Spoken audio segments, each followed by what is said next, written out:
Basterds.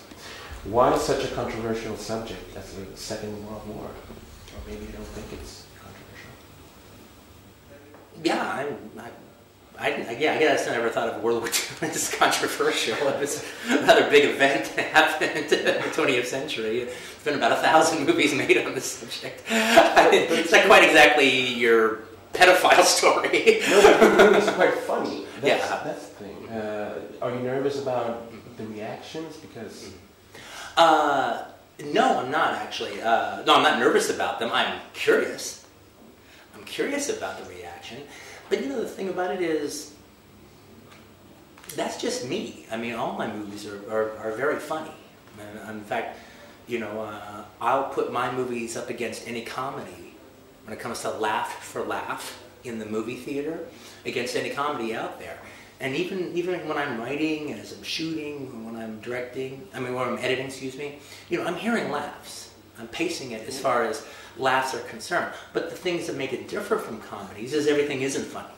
All right, it's funny when it's supposed to be funny, and then it's not funny, and then it's funny again. You know, so it is very much a structure of like laugh, laugh, laugh, stop laughing, laugh. You know, and getting you to laugh at things that aren't necessarily funny is one of the things that I have to offer. You say that it's funny, but also violence is a very big element in your films. How come? Well, it's just, I dig it. Yeah? Yeah.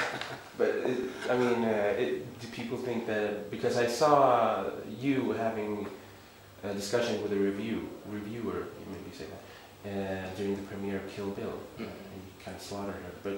Oh, you mean that woman with the hat? Yeah. Oh, yeah, she's an idiot. All right, yeah. But do you ever think that it might be any consequence for No. No?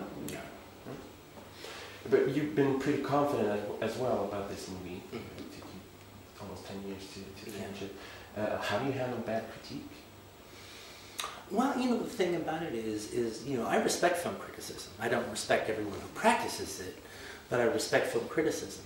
And film criticism is going through a very tough time right now. I mean, it used to be print-dominated film criticism,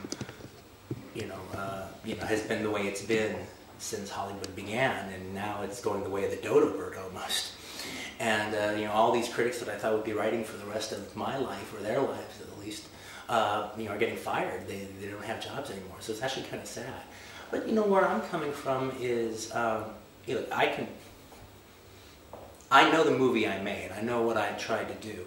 So I'm very interested in reading film criticism because it's not going to change my opinion of the movie. I either agree with it or I don't agree with it. I either think they've got a good point and they've given me food for thought, whether it's negative or positive, or I think, well, they just didn't get it. Or they're prejudiced against me or whatever. Like the number one thing that irks me about film criticism, when the way the critics attack my movies, is they treat each movie as, they know I know a lot about movies. So this is a little bit of this, and a little bit of Sam Fuller, and it's a little bit of Michael Cimino, with a dash of Leone, and a dollop of Howard Hawks, or whoever. All right, and that's just them getting off on I give them an excuse to actually show their movie knowledge. Some of it has very little to do with what I was intending. I have a reader's question as well, and this is the one. Many people say that Pulp Fiction is your masterpiece, and a lot of your work gets compared with it. How do you feel about that? Is it well, I think that was truer 10 years ago. All right, but now I actually think Kill Bill has taken over as far as what people know me from, and especially the last couple of generations. Last 3 generations, I'm talking about even little kids. I've never met a 9-year-old, for instance, in the last 5 years that hasn't seen Kill Bill. So now I think there's a lot of those younger people like, Pulp what? It's Kill Bill. Oh, it's the guy to Kill Bill. Do you feel any, because there's so many demands and expectations, do you feel any anxiety? No, I hope. I would feel anxiety if there weren't demands, if there weren't expectations. I want to, I would want to be one of the, and I think I am, one of the major directors of my time. And I'm still in my time.